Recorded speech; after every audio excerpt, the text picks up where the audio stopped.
After Princess Adan said she wanted to marry Prince Ukandu, things got quiet and awkward between her and Arinze. Arinze pulled his hands away from hers and moved back, creating space between them. He looked at her with sadness and shock in his eyes. "After all these years of me being there for you and my family, accepting you despite your condition," Arinze said, his voice shaking with emotion. "This is how you'll repay me? I can't believe you're letting me down again." Adan felt guilty seeing Arinze's pain, but tried to explain her tough decision. "I know you've been there for me, Arinze, but it's hard for me to stay with you.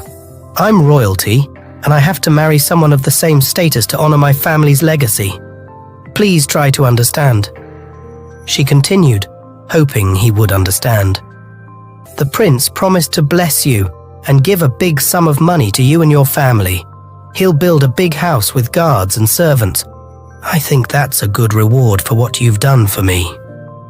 But Arinze wasn't interested. He shook his head strongly. "I helped you because I love you, Adan. I didn't do it expecting anything in return. I won't accept the prince's offer. I don't care about his money. I don't need it." His clear refusal to take any reward lingered in the air. Adan had hoped he would understand better. She sighed sadly, realizing Arinze couldn't be persuaded. Her heart felt heavy as she prepared to say goodbye to the kind drummer who had loved her so much. "I came to share my decision so it won't surprise you later. Thank you for everything, Arinze," she said, trying to keep her voice steady, despite tears welling up in her eyes.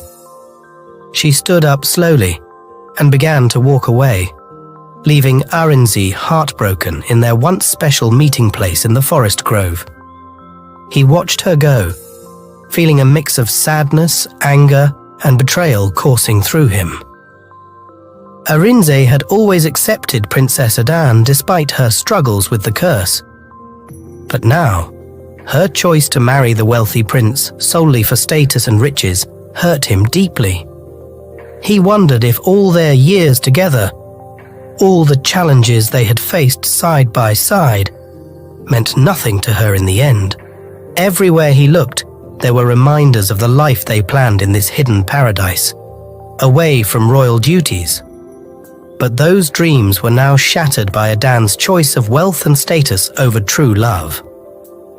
With a heavy heart, Arinze slowly packed up the picnic blanket and the basket of berry tarts he had prepared. Looking at the untouched food, his eyes filled with tears. Just yesterday, he had been excited to surprise Adani. Now, the sweet pastries left a bitter taste in his mouth. Trying to understand what just happened, Arinze walked home, feeling like his heart was breaking with each step.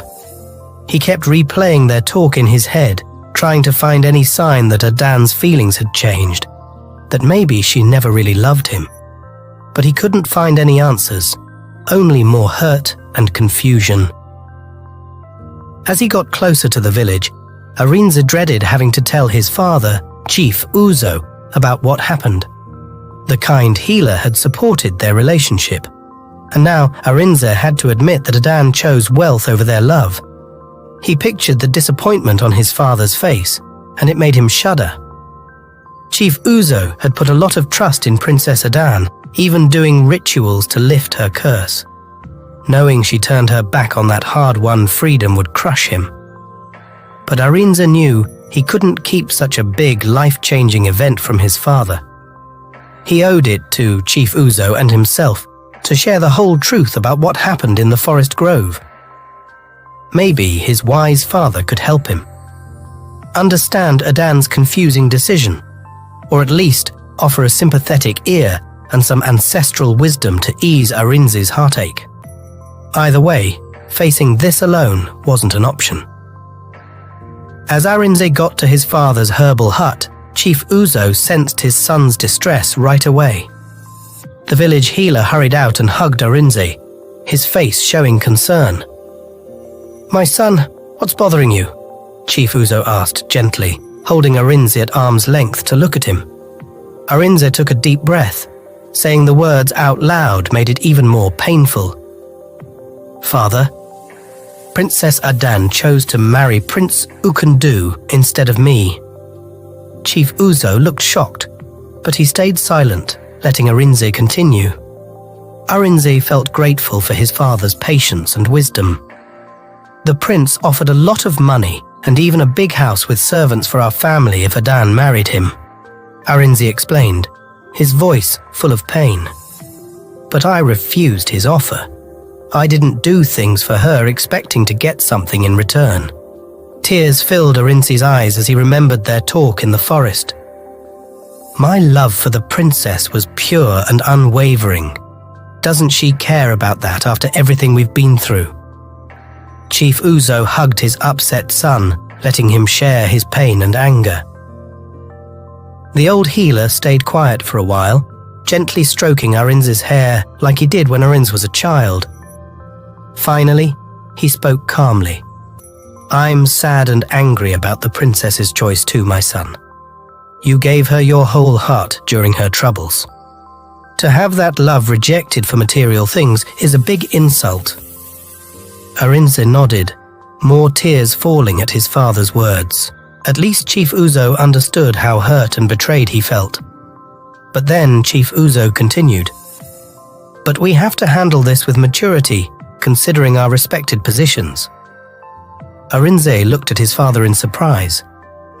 Was he saying they should just accept what happened? Seeing Arinze's confusion, Chief Uzo explained further. Don't worry, Arinze. There will come a time when everyone, not just in the kingdom but in the whole world, will honor and celebrate you. You just need to be patient and strong, like the mighty oak trees enduring many storms. Chief Uzo's voice became more determined. Just keep being the good, honorable man you are. The right time will come when everyone will see your true worth. Then you'll get the recognition you deserve, which is worth much more than any temporary wealth. Arinze frowned, confused by his father's mysterious words. But, father, what do you mean? Please explain clearly, because I don't understand.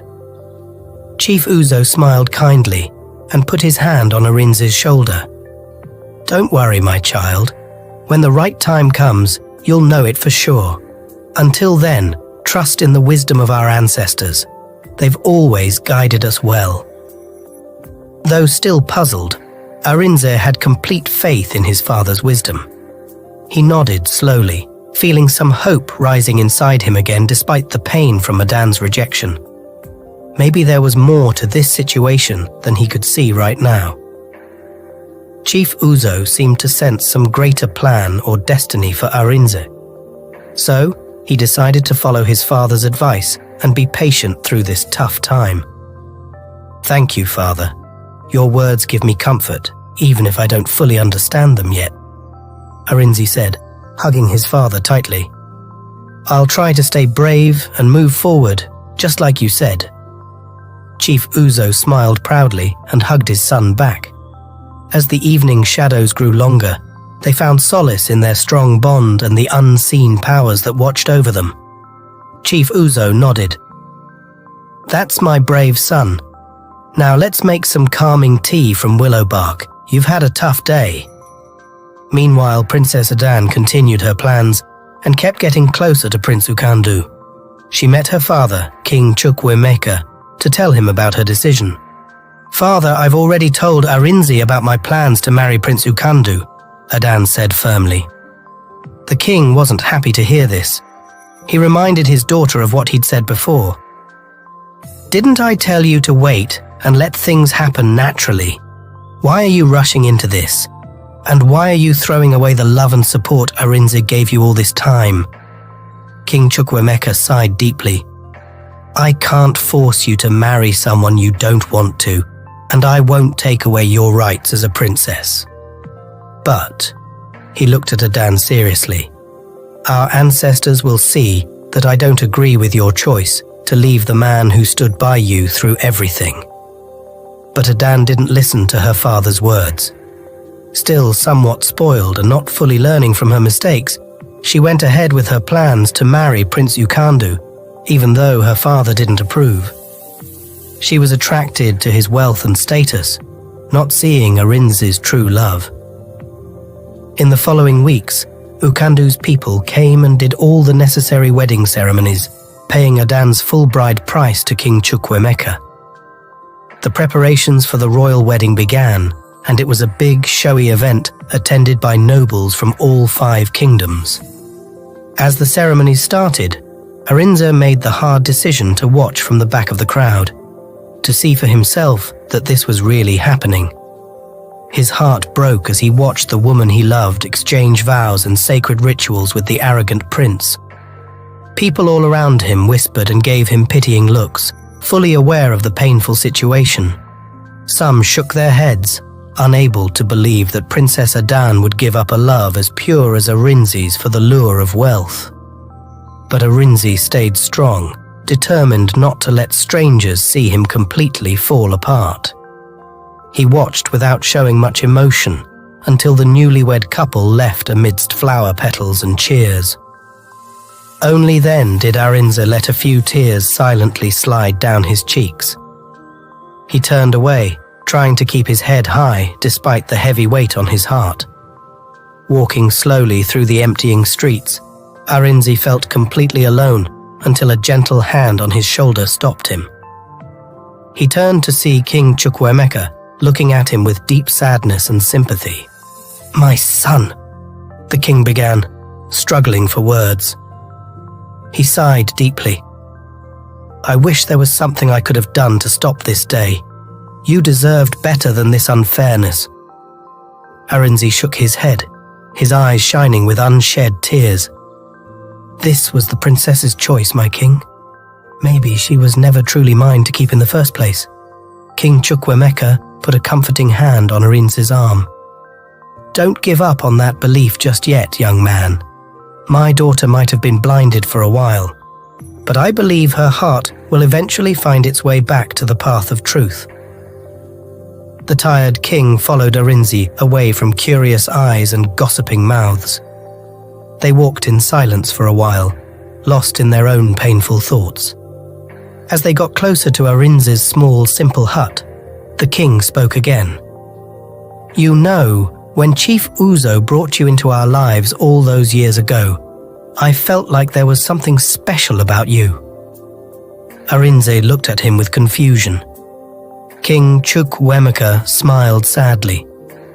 "Yes, there was something remarkable about the humble drummer boy who showed more bravery, honor, and kindness than many royals I've known. You supported my daughter when she was at her lowest, when others might have rejected her." They stopped outside. The king turned to face him. "That day, I promised the spirits that I would treat you like my own son because of the crucial role you played in Adan's journey. And that promise still holds true, despite her current mistakes." Arinze felt emotional hearing the king's words. Even after everything, he was still considered part of the royal family. "You've faced a great injustice today, my boy," King Chukwuemeka said seriously. "But we must believe that the ancestors haven't abandoned you completely. There are still greater stories waiting to unfold."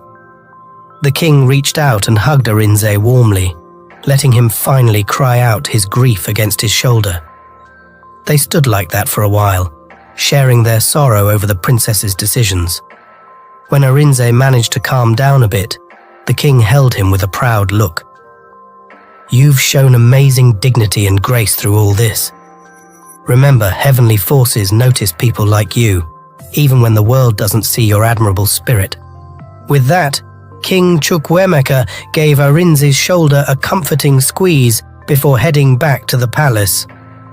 Arinze watched him go for a moment before going into his simple hut, feeling emotionally drained but slightly encouraged by the thought of mysterious forces still working.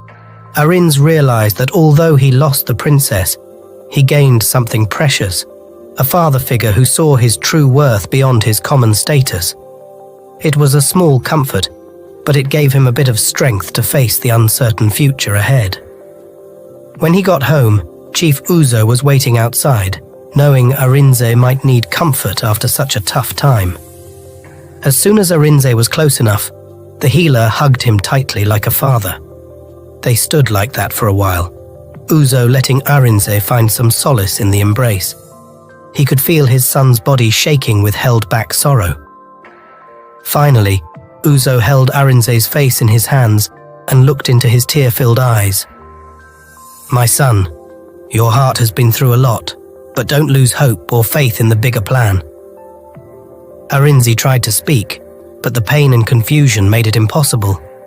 How could he feel hopeful after seeing the love of his life promise herself to another man? Sensing his son's inner struggle, Chief Uzo spoke in a gentle but firm voice. "Arinze, you've shown incredible patience, honesty, and bravery through all this. The ancestors have surely noticed." He led Arinze into the hut and settled him down on a woven mat before sitting across from him. The healer took out a small pouch and sprinkled a strong-smelling powder into a bowl, then waved it under Arinze's nose. "Breathe this in, son. It'll help calm your troubled mind," Uzo said softly. Arinze breathed in the soothing smoke, feeling it numb his pain, if only for a moment. As the tension left his body, his father continued to offer comforting words and wisdom. "What you've been through is one of life's hardest tests, to give your whole heart to someone, only to be rejected." Chief Uzo shook his head sadly. Princess Adan might have been blinded by the desire for material things after suffering for so long, or there might have been darker spiritual forces leading her away from true love.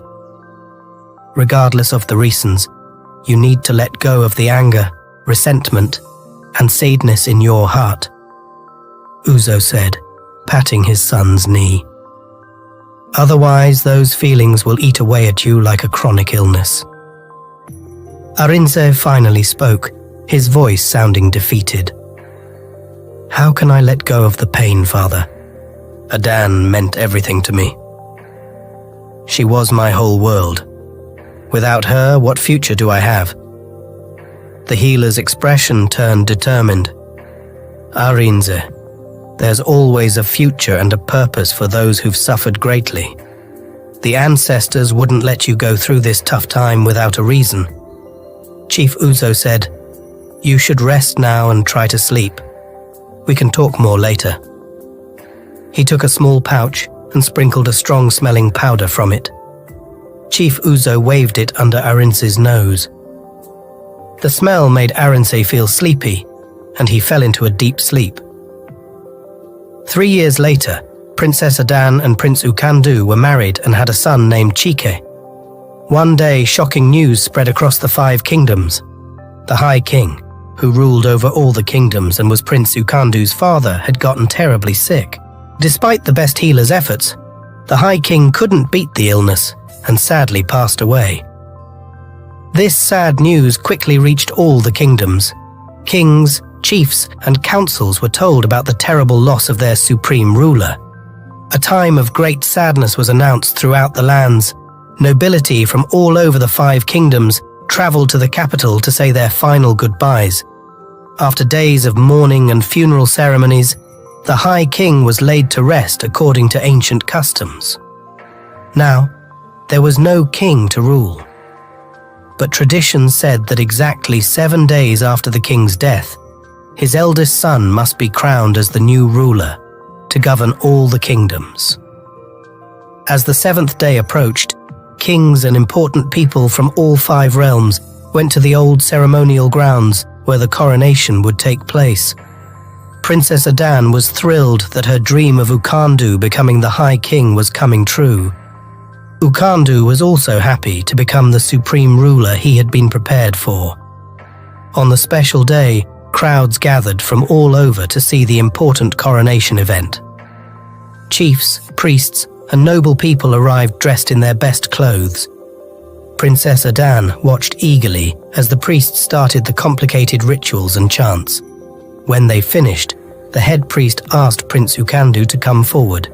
He pointed to an ancient staff and said, "This ancestral staff will indicate if you are the rightful firstborn son and heir to the throne. Lift it from its stand." Ukandu walked up confidently and tried to lift the staff, but to everyone's surprise, he couldn't move it, no matter how hard he tried.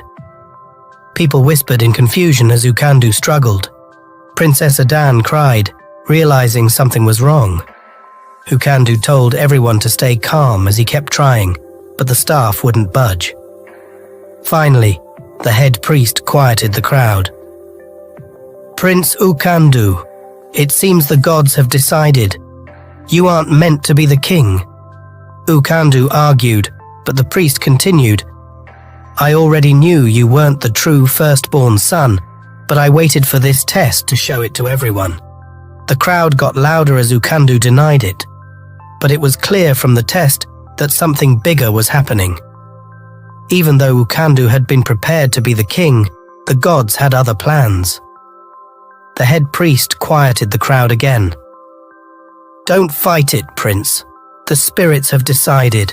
The true firstborn heir who should be our High King hasn't been revealed yet." He looked at Ukandu, who realized he couldn't change the decision. The crowd started arguing, not knowing who should be their leader now. They had to wait to find out who the gods had chosen. The head priest then had Prince Ukandu's other brothers and sisters try to lift the staff, but none of them could move it either. Chief Uzo, sitting in a corner of the crowd, watched with a knowing smile. The head priest then announced something that would be heard all over the 5 kingdoms. All men needed to come and be tested to see if they had true royal blood. He set the next market day for this big event. With the coronation ceremony stopped because of this surprising turn, everyone left feeling confused and unsure. Prince Ukandu and Princess Adan went back to their hut, crying all day and too upset to eat. Thanks for watching. Don't forget to subscribe, like and share, comment continue if you want to see the final part this week. Commenting continue lets us know you're excited for the epic conclusion of Princess Adan's story. If you're loving this saga, and share with friends and family. We're watching for those continue comments to gauge interest in dropping part 4. Soon. Love and care.